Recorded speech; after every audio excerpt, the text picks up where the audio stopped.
Ada sosok Albert dan juga Max. Dan untuk saat ini kalau ngomongin soal GPM, goal per minute, mungkin Albert lebih diunggulkan. Yuk participation juga ada, apalagi dengan Akai yang kali ini sudah diamankan terlebih dahulu. Tyrus yang tadi baru kita omongin, baru kita bahas bagaimana cara dia untuk men-take down strike push-nya dia ke arah AXP laner. Yep. Dan ini akan memberikan tekanan tentunya kepada sosok Esmeralda, karena kita tahu Esmeralda akan sangat kesulitan berhadapan dengan satu sosok Tyrus dengan Spectre Step-nya. Oke, dengan menurut gue juga salah satu hero aja yang bisa untuk menangani semua adalah Yuzong itu sendiri ya, karena dia juga bisa selain mengganggu dari Yin, dia juga bisa memecah untuk pergerakan one-one ya, dipukul mundur, dijauhin dulu, karena walaupun dengan Yuzong itu sendiri punya resiko ya, weakness point-nya juga bisa terbuka ya, tapi tetap di saat dia mode Black Dragon Form, dia bisa mendorong, dia bisa memukul dulu, dia bisa menjauhkan dan dia dulu. bisa landing ya. Iya, one-one-nya bisa dijauhkan dulu dari kerumunan player-player Bigatron apa wah, Pakito lagi.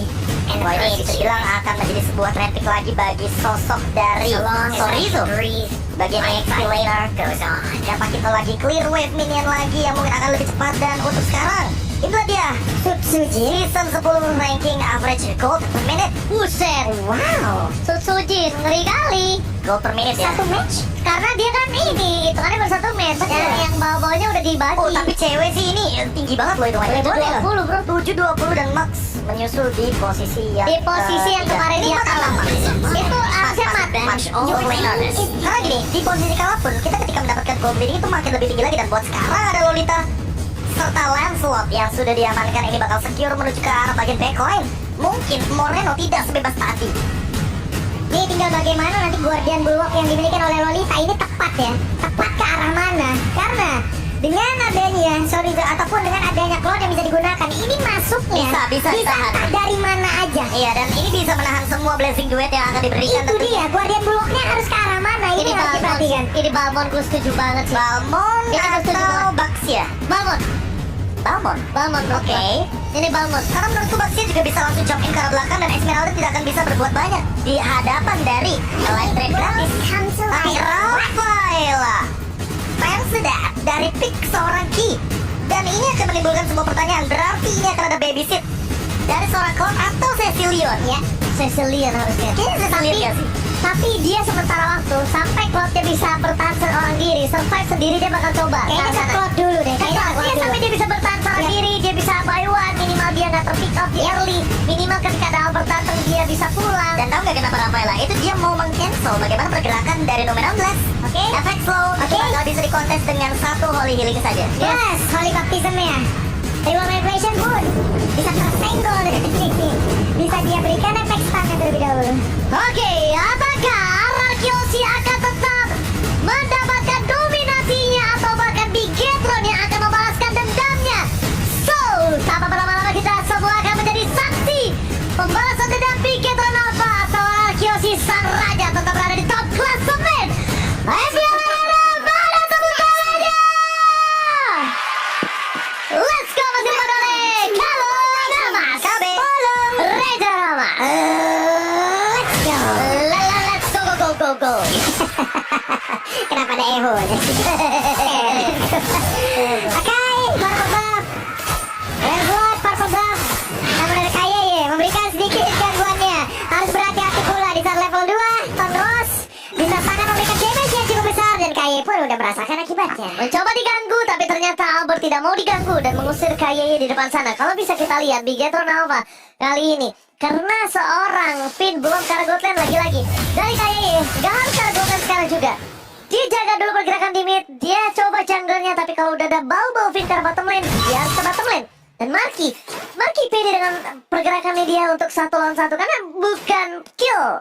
Di sini poin utamanya, poking damage terus. Poking damage dapetin duit sebanyak mungkin, upgrade sebanyak mungkin, dan dia tidak pulang dan kehilangan laning base-nya. Ya, apalagi buat sekarang kita ngomongin soal 1200 gold leading yang nantinya akan lebih dimaksimalkan ketika Marky mendapatkan dari emblem supportnya. Tinggal poking damage pakai Art of Chivalry, dia nggak pulang nggak masalah. Yang penting nanti ketika level 4 dia udah bisa blessing duet di 2 lane yang berbeda. karena Moreno bisa nyari stacknya dari area jungle. Ya, nih tadi barusan ada charge juga yang dikeluarkan walaupun emang benar-benar belum sampai juga ke arah dari Gaye, tapi di bawah pertempuran masih terus terjadi. Di tengah, Finn udah sampai lagi, cepet banget rotasi yang dia bangun. Di area yang lain ada pergerakan pula dari. Ada yang notice nggak tadi Marky? Ya, kenapa? Dia pasang Battle Mirror Image recall. Hah? Biasa. Biasa. Aksi Cloud dengan recall dan juga mirror image-nya. Jadi langsung zup. Itu namanya regen tipis-tipis. Iyo, Karena regen yang cooldown, jadi dia harus pulang tipis-tipis. Tapi kali ini kita lihat di mana Albert akan coba untuk melakukan kembali membuka menuju ke arah Tartan. Ada kontes yang dari arah belakang. Ilmu manipulation Lemon. Sorizo melakukan satu buah cancel dengan Nangos lagi dapatkan. Kali ini retribution dan bahkan Lemon yang berhasil mendapatkan dia. Sorizo membuat Albert sedikit miss, tapi ternyata disitu akan dibayar tunai dengan R7 mendapatkan first blood-nya. terlalu dalam sepertinya Sorizo tadi untuk masuk di tengah-tengah pusat dari lingkaran defense yang memang sudah dibangun oleh Ararkiyoshi. Sayang sekali first blood pun menjadi milik dari Ararkiyoshi. Ya bisa dibilang dengan setup seperti tadi ya, otomatis ada target yang bakal dia lockdown, tapi Marky ternyata langsung terkonekkan dengan sebuah flicker dash. Jadi benar-benar charge yang on point banget. Oke, kayaknya di sini Kaye ini harus menuju ke arah bottom lane. Dia harus benar-benar coba jaga dengan sangat baik dan mungkin dari posisi dari Max bisa langsung melakukan sebuah link terhadap Skylar. Kenapa? Karena Skylar walaupun di flower, kalau ya Wispin dia tetap nyangkut. Iya, Dia bakal tetap nyangkut. bakal tetap nyangkut karena balik lagi Wispin itu tipikal DPS yang terus-terusan akan Oh, mencoba di cancel tapi ternyata Kaye masih berhasil menuju ke arah belakang. Lemon tetap mendapatkan 1 poinnya. Dan ini Marky yang berbahaya. Kenapa? Ketika Kaye tidak ada Marky terkena cross vaulting dan bahkan lihat Marky benar-benar struggle banget. Max harus berbuat cepat. Max harus berbuat respon terhadap seorang Skylar. Karena kalau tidak, Skylar yang akan kemana-mana di arah gold lane. Iya, Kasihan Spider. Marky-nya kalau menurut gua kalau Max gak respon dengan cepat ke arah bottom lane. Kalau ngomongin soal bagaimana endingnya, balik lagi dengan cepatnya Albert juga hadir. Waduh, itu Albert meledak masuk juga, tapi DHS sekarang dia udah punya, setidaknya masih ada satu pegangan nih. Satu pegangan untuk bisa langsung mempertahankan. Tapi sekarang MVP-nya udah mulai masuk juga. Barusan ada lagi sebuah Phantom Execution oleh Tondros masuk, hilang sudah Marky-nya untuk kesekian kalinya. 1 untuk 1, tapi itu dia maksudnya. Needles of Flower itu tercounter dengan adanya 1 buah heavy spin. Yep. Dia pasti tetap nyangkut di depan sana. Ya, apalagi dengan efek yang diberikan dari Beginner Alpha, mereka juga memberikan Holy Baptism dari Ki. Jadi targetnya untuk Marky pasti bakal on point, tapi yang tidak diduga-duga adalah sebuah Phantom Execution. Langsung mengincar ke backliner, dan sekarang Beginner Alpha mau tidak mau harus memperhitungkan bagaimana cara leveling mereka agar tidak ketinggalan oleh Albert yang tadi udah mengamankan ke arah setup turtle. Bukan hanya satu turtle, tapi Albert yang berhasil memakan juga 1 untuk 1 dari bottom lane. Keuntungan kali ini, walaupun tidak terlalu berbeda jauh, tapi Kaye udah memberikan informasi kalau seorang Albert membuka sebuah turtle. Max sebentar lagi akan menuju ke arah depan sana untuk melakukan respon dan bahkan mereka coba melihat Kaye lagi ditangkap. Kaye yang ditangkap. Jadi ini bisa dibilang mereka udah gak peduli sama Kaye. Dia kalau bisa tumbangin dan tangan retribution. Albert berhasil menangkap satu lagi namanya Blast Moreno. Tercancel Dragon Claw. Oh my god, what a play from Moreno. Lihat kesengan Claw ya. Dia tercancel ketika semua udah tersisa 1 pukulan saja. Dan bahkan Sorizo benar-benar struggle di arah top lane sana. Melihat R7 terlalu keras Pak Bulu. Waduh, nih Toridonya gak ada keadaan yang begitu baik. Dihajar, 2 player masuk langsung area tersebut dan Sorizo 2 kali hilang di dalam lane-nya sendiri. Tapi Marky di bawah ada stand up yang udah dilakukan. Poin kristalnya udah mulai masuk. Udah ada lagi sprint yang harus dia keluarkan guna untuk bisa menyelamatkan diri yang dia miliki dari serangan anarki. Masih bisa loh si Marky dia dapat 1 balasnya dari Moreno. Kali ini gak bisa bercanda bahkan Albert. Langsung dapat poin dari Moreno namanya Fred Marky down. Dalam bottom lane. Oh my god, Beginner Alpha. Mereka berada di posisi yang tidak cukup baik di early game. Minua di posisi early game yang bahkan dia membutuhkan support system untuk membuat seorang Marky. Tapi di sini lihat Max-nya berhasil mengadu retribution. Gak peduli seorang Albert atau siapapun, dia tetap berhasil mendapatkan 1 buah rifle. What a play from Max. Max menjadi pandai yang suka mencuri. Jangan takut-takut ya. Ini gue suka banget. Gak peduli siapapun, mau dibilang Retrigat, mau dibilang semua favorit Reset Primadona, tapi Max Lucky Fearless. Lucky Fearless. Maju aja dulu pokoknya. Lucky Fearless. Urusan belakang kalau misalnya kita ngomongin soal retribution, karena itu bakal jadi 50-50. Dan buat sekarang pun dengan level yang bisa dibilang cukup agak sedikit lebih ke arah Albert. Level yang ke-9, bahkan mau level yang 10. Ini udah dekat banget dengan yang namanya Hunter Strike. Apakah jangan-jangan Albert, jangan-jangan dia langsung bikin ke arah Hunter Strike? Jadi malah Vector. Oke, kalau gitu Skylar is coming dari Finn dan bahkan Betty Fang mengusir Finn di arah bottom lane. Bukan itu tujuan utamanya, distraction dilakukan. Lihat Albert di arah top lane. Dia siap untuk apa? Untuk mendapatkan turtle. Dan untuk kalau ditabrak arah bottom lane, ini akan menjadi keuntungan untuk arah Kyoshi. Mereka memiliki keuntungan cukup tinggi dari segi gold untuk bisa melakukan fight ketika 3 lawan 3 atau 4 lawan 3. Itu mereka masih kuat, Profesor. Itu matchnya didorong terus, nggak boleh mendekat langsung ke arah dari turtle, tapi Holy Baptism ya berhasil untuk menggagalkan juga pergerakan Lemon. Namun Lumen Blast-nya kena langsung ke arah dua orang, udah memberikan efek stun bola, tapi Chorizo masih bisa bertahan, memberikan efek tumbukannya di lompatnya dengan satu lagi kali Starboard. Bahkan double kill berhasil didapatkan pula oleh R7. Begitu baik penggunaan Esmeralda yang dia miliki. Power lagi-lagi seperti kata Profesor Hero Helbe. power. Hero power. Guntingan yang dilakukan R7 berhasil menutup dua orang yang di mana ini seperti semaki dan bahkan masih ada Liga versus 1 segi jumlah udah kalah dan bahkan dive yang dilakukan berhasil membuat Marky lumpuh di arah bottom lane. Gak bisa bergerak begitu bebas. Kehilangan orang tiap di dia 11 1 poin kill. Begitu sulit. Akankah satu ini tetap dipertahankan hingga akhir dari game dan mungkin Araki bisa mengalahkan mereka, atau ada satu momen yang bisa diciptakan oleh Bigoton apa dan mereka membalikan keadaan lalu mendapatkan kemenangan pertamanya. R7 maksakah? Nampaknya tidak. Memilih mundur ke arah bawah. Dan bahkan Kyoshi kali ini hanya membiarkan Bigetron hanya mendapatkan 1 buah poin kill saja, Pak Bulung. Dan bahkan kalau misalnya kita melihat dari sekarang, Marky baru selesai dengan Golden Star. Padahal kalau dibandingkan dengan Skylar, ini terlalu jauh. Waduh, ini Holy Baptism-nya belum terlihat, tapi habis sepertinya udah bisa langsung di-cancel oleh Finn. Selamat semuanya. Ada Kino Blast. Flicker. Kena 2 orang saja dihabiskan di sawah untuk double kill. Berhasil didapatkan pula dan WON sekarang menjadi milik dari Skylar. Yes, benar banget. Tapi lihat Chorizo lagi menjalankan Lagi dan tugasnya. lagi. Permainan yang luar biasa bagus dari Chorizo.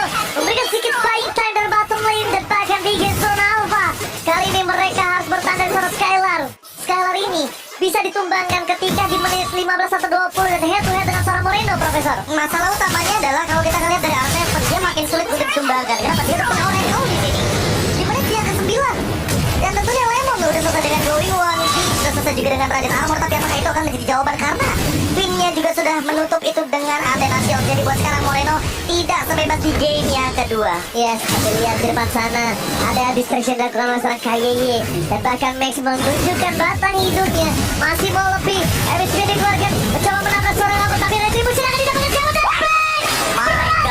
Max versus everybody dan top lane telah terbuka membuat berbeda di game skill 2 playernya tapi mereka mendapatkan Lordnya. Wow. Dan ini akan menjadi reset bagi pikiran awal. Reset. Lihat di bottom lane-nya, Chorizo masih ngedorong, semua landingnya masih dikuasai. Dan ini yang kenyang siapa? Moreno. Moreno akan mendapatkan stack tambahan dan ini akan membeli waktu sampai dengan nanti menit yang ke-12. Semakin late game, semakin banyak minion datang, semakin jadi semakin sakit dan bukan hanya untuk Moreno. Jangan lupakan Marky, 5 kali terpick up, oke, memang betul. Tapi di late game, balik lagi, itu ada seorang Cloud dan harus diperhatikan. Dengan adanya respon yang cepat dari bottom lane harus seorang Skylar dan juga Albert, membuat Lord ini akan selesai dengan sangat cepat. Ya. Ini perebutan luar dan luar biasa. Kenapa? Karena Max masih level 11 loh tadi. Sementara Albertnya udah 15. Sekarang ada lagi sebuah aksi yang langsung dilakukan mereka bersama-sama. R7 yang masih bisa bertahan walaupun fetish-nya begitu banyak masih pada tubuhnya.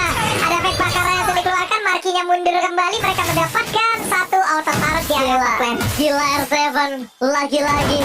Sebenar-benar kayak selalu bermain di ujung tanduk jurang dari kehidupannya. Selalu bermain di ujung kematiannya. Dan itu Profesor. ketika dia menggunakan Esmeralda. Karena balik lagi nih, kalau kita ngomongin soal Esmeralda itu udah jauh-jauh banget. Kayak karakteristik R7. Buat sekarang pun kalau kita ngomongin soal statistiknya dari R7, dia damage taken per menitnya 6.000. 6.400 dia adalah di urutan yang keempat. Ini membuktikan bahwa Esmeralda-nya bisa nge-buying time, bisa membeli waktu dan juga selalu menjadi badan di lini terdepan bagi teman-teman dari RRQ Hoshi. Oke, Karena kalau ngomongin Esmeralda, kita ya udah pasti ke arah R7. Valid or Valdi? Valdi? Kalau ini Valdi. Sama aja. Oke. Venom dari match. Dari langsung dikeluarkan dia mundur kembali. Sementara di bagian tengah mereka masih berkumpul. Sementara untuk si Halbert ya. Si Halbert bahkan kayaknya. Oke, tapi dari bottom lane, Chorizo terbelakang, sprint telah dikeluarkan.